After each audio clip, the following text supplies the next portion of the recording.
Hey everybody, it's Kyle with another episode of Unlocking Your Inner Strength, episode 311. Did not miss an episode because I recorded more before I left for vacation. We had a great time on vacation.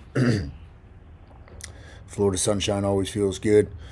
About 2 hours out on the road trip from Florida, Devon was ready to kill me, but that's to be expected.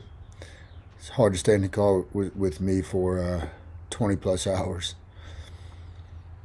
And that week that we left, I did a 72-hour fast to start the week off. Had Mexican Wednesday night, which is today is Wednesday as I'm recording this. It's a Mexican night. I really look forward to that. So that's pretty awesome. And you got to give yourself stuff to look forward to during the week like that when it comes to nutrition.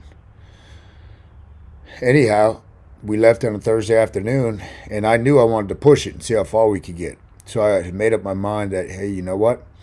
I'm not going to eat again today. So I did a 72 and a 48 that week. And that was the first day I implemented caffeine in 100 days. Did not have the same effect that it had last time I went 110 days without caffeine. But I like to think that it gave me a little boost. But I didn't get high off it or anything like last time. Last time it gave me a real good buzz. So we had a great time down there. And yesterday, I was actually over at Foundations First, Braxton's school where Devon teaches and has a kind of an administrator type role over there. I was over there helping to run their field day. So I kind of went back in time, which is the theme of what I'm going to announce here in a second. It's been 2012. Really, 11 years since I ran a field day, helped to run a field day with my colleagues at Milltown over in Bridgewater. Because 2012, I went to field day, but I was in a wheelchair and I was already out of school with my first patella tendon rupture, and that was in April when it happened. But I went in to visit the kids, but it didn't have much to do with it. I wanted to see them. So I stepped back in time. Now, at that point in my life, I had already started the business. But earlier on, like 2007, 8, as I was really getting into the training of clients and building the business, I remember every break that I had when I wasn't writing an article or studying, I was visualizing, having clients, having athletes to train, having clients, doing this and that, and my schedule being full with clients. I remember talking to my principal at an assembly before it got started, because he knew what my passion was and what my path was, how much I wanted to really build the business. And I was willing to train people for $5 an hour, sometimes even free. I didn't actually do that, but I wanted to build the business. I wanted to train people. I loved training. I still love it. So a lot of visualization. And funny enough, when I look back in those visualizations, they were kind of smaller time thinking. Like all that stuff happened in 100 times over. So the power of visualization is a very real thing. So the big announcement I have that I want to share with you guys, and then you can relate this to your own life, is for the remainder of the calendar year, I'm going back in to be the head trainer, head coach at Newell Strength. Something I've toured with for a little while now, and I will go into the reasons here in a second. But I'm going to be the head trainer. Currently, it's Dana. Dana's still going to be coaching with us. Dana's been with me and with us for 8+ years now. She's awesome. But she's going to be sliding a little bit more over into the sales role, so her capacity is limited. And I have an ad out, so we're bringing on a new coach at Newell Strength. I've got a key candidate in mind that I'm very excited about. Be a full-time coach with the capacity to become that head trainer. But the mistake I made throughout the years, I have never done a good job of teaching my coaches my exact philosophy, and that's training philosophy, that is life philosophy, mindset philosophy, panda philosophy. I assumed that people can just read my mind, and that's always been my big issue is my brain is usually going a million miles an hour. And I think things can happen by transmutation sometimes. Dana did a great job with the head trainer role. Mike did a great job before that with the head trainer role. But as I have the ad out there and we're driving down to Florida, and this is part of the reason that I love road trips, talking with Devon, and I said, you know what? I think it has to be me for now, the head trainer. And there was hesitancy for me to bring that up to her. And she goes, finally, she goes, I've been waiting for this for so long, for you to step back into that role. Why now is the question. So this year, the strategy for Newell Strength, as I mentioned heading into the calendar year, was I was going to become full-time entrepreneur again, where I had the schedule and the flexibility to really dive in and right the ship, so to speak. Again, this all falls on me. With that being said, the first quarter of the year, my goal was to get back into the gyms a little more, observe more, get the energy elevated again. And I brought on Evan, who is our marketing guy. And Evan's doing a great job. So most of my time, the past number of years for Newell Strength, has been spent on marketing. And thanks, Anya. And really doing that aspect of the business, which I have a big passion for as well. But the funny thing is with Evan even, I'm very open with him. I tell him, listen, I am not good at delegating. Not that I don't want to delegate, but even with Evan, I've got to stay focused as far as meeting with him every week. This is how you do things. This is why. This is the marketing philosophy that I have. This is who I've learned from. So it's really good because now I can see that with the coaches, right? So the first quarter, that was my strategy. This quarter, it was to improve the product, tweak the team a little bit. So this new coach that I will be bringing on will be a full-timer. So we're trying to really build around the full-time team. And then having myself in there for the rest of the calendar year, at least as the head trainer, to teach them. And I'm going to go over at the end of this episode, which will probably be about another 8 minutes or so, what that looks like. I have the capacity now to do this. Devon, the timing's perfect. She finishes school next week. Thank you, Scott. She finishes school next week. She will be home with the kids. And I've got the energy now. I have the energy to do this. For a long time, and not that it's right or wrong, you have to play with your concept of success and what your definition of success is. And to me, for a while, it was, and I still think I'm on the right track with it, but how I do that is a different thing. Being able to remove yourself from the business. So this will tie into the next thing we're going to talk about as far as self-belief. But I have the capacity, and I realize I'm very clear on what my mission in life is. I have zero doubts that I've been placed on this earth to inspire other people to transform their lives. That's why I am here.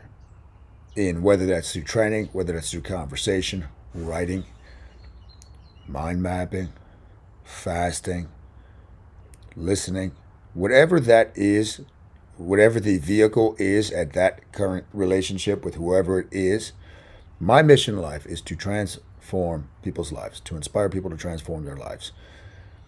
And as I looked at it, I said, man, you have your disciples, right, for lack of a better term, which is my team. And I need to do a much more thorough job of teaching them, right? They're so great. They're great people. They've done wonderful jobs. But if I can, when I get back in and really teach and mentor, they're going to be that much more powerful, and is what I envision and believe.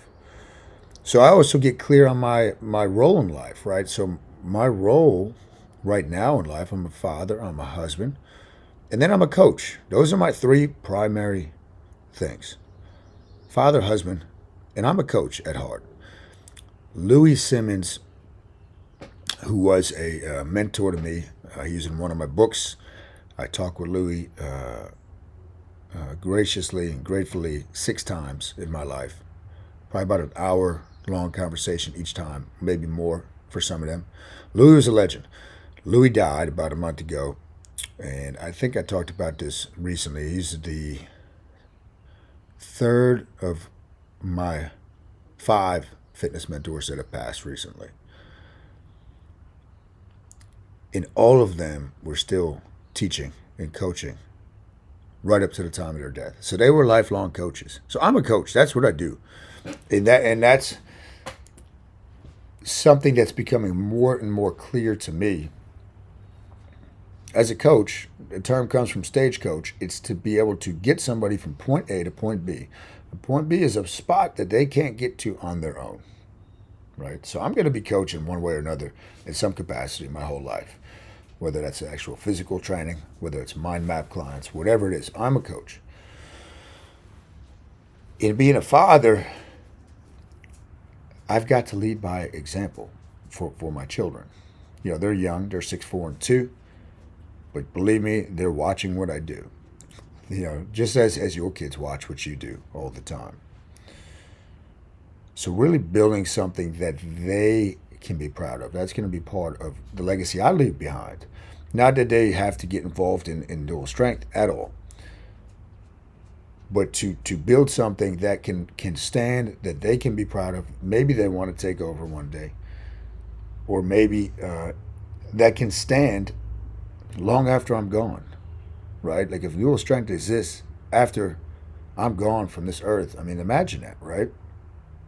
So in some ways this year, I'm restarting from not the ground floor, but I'm restarting. I've got to go back to the basics, got to go back to the experience I now have and the insight I now have.